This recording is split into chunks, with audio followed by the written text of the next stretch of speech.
Авторы Ильяс Жансүгіров. Құлагер атты поэмасы.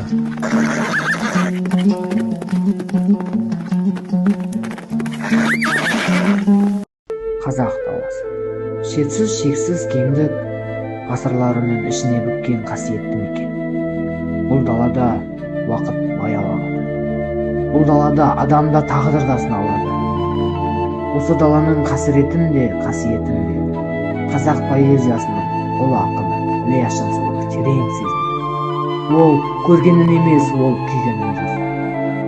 Сол күйіктің аты құлагер. Ильяс Жансүгіров жай ғана ақын емес, ол халықтың ішкі үнін естіген болған. Ол әділетсіздікке үнсіз қарамаған ақын.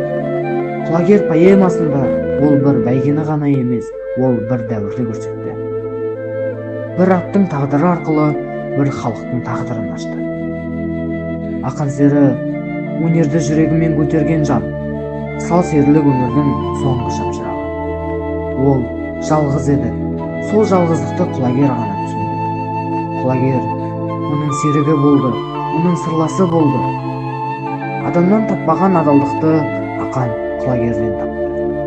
Мұны Ильяс Жансүгіров ер адамның ішке бүккен сезімімен дәл жеткізді. Құлагер ол даланың мінезі, ол еркіндіктің өзі, шабысы шектеуді білмейтін тынысы таза. Құлагер жеңіс үшін емес, шындық үшін шапқандай еді.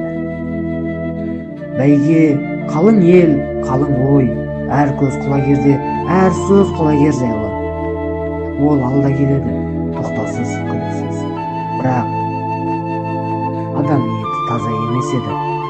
Қызғаныш, көралмаушылық оны Ильяс Жансүгіров жасырған жоқ. Ол ақиқатты ашық айтты.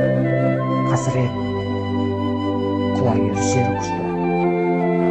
Сол сәтте дала да денің ішіне тартты. Бұл бір тұлпардың ғана өлімі емес еді, бұл ардың құлауы еді. Ақын серінің ішкі айқайын ешкім естімеді.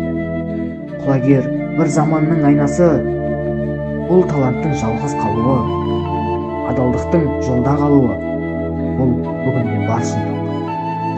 Сондықтан бұл поэма бүгінде өзекті.